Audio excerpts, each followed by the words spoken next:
네, 먼저 영상부터 보시겠습니다.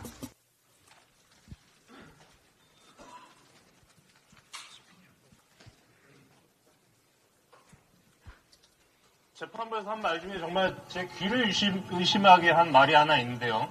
건실한 중견기업, 쌍방울 정도 되는 규모의 기업에서 했다고 판단하기에 어려운 행위다. 재판장이 이런 말 했습니다. 지금 김성태의 쌍방울이 어떤 기업인지 대한민국 국민이라면 상식적으로 다 알고 있습니다. 김성태의 정과 기록만 살펴봐도 김성태가 쌍방울이란 기업을 통해서 매입하라고 돈 번 게 아니라 무슨 짓을 해서 돈 벌었는지, 어떤 짓을 했는지, 쌍방울이 과연 견실한 중견기업인지, 김성태가 견실한 중견기업의 CEO인지 상식만 가져도 알 수 있습니다. 그런데 재판부는 그 정도 되는 규모의 기업에 했다고 판단하기 어려운 행위다. 김성태는 정직하고 이화영은 거짓말쟁이다. 이걸 전제로 깔아놓고 재판을 했습니다. 판결도 했습니다.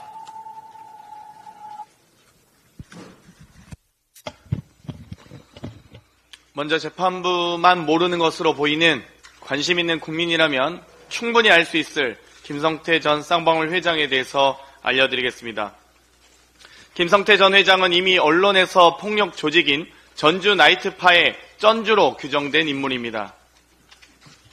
김성태 전 회장은 2006년 12월 춘천 지방법원으로부터 도박 개장과 음반, 비디오물 및 게임에 관한 법률 위반 혐의로 징역 8월에 집행유예 2년을 선고받았습니다. 2007년에서 2012년 사이 대부업 미등록 상태에서 서울 청담동에 사채 사무실을 차려놓고 월 10에서 20%의 고리 대부를 통해 51차례 300여억 원을 대출해주고 20억 원의 부당이익을 취한 혐의로 2017년 벌금 1,500만 원을 선고받았습니다. 또 쌍방울 인수 전후인 2010년에는 호남 지역 폭력 조직 조직원들과 공모하여 가장 매매, 고가 물량 소진 매수, 허수 매수 등을 통해 350억 원의 시세 차익을 획득하며 쌍방울과 유비컴 주가를 조작한 혐의로 2017년 2월 징역 3년에 집행유예 5년, 사회봉사 400시간을 선고받았습니다. 이런 김성태가 회장으로 있었던 쌍방울에 대해 재판부는 쌍방울 정도 되는 기업 규모에서 CEO가 오로지 주가 상승을 위해 무모한 일을 했다고 보기 어렵다고 했다 합니다. 말을 돌려드리면 재판장 정도 되시는 분이 김성태가 어떤 전과가 있는지 어떤 인물인지 몰랐다고 보기 어렵습니다. 주가 조작으로 처벌받았던 CEO가 주가 조작을 하려 했다고 보기 어렵다는 재판부의 판결에 말문이 막힙니다. 단지 이뿐만이 아닙니다. 대한민국 최고 정보기관인 국정원의 보고서를 통해 국정원이 김성태의 주가 조작 실행 가능성을 명백히 규정하고 주가 조작에 국정원이 연루될 가능성을 우려해 관련 공작 계획을 종결했다는 사실을 알 수 있습니다.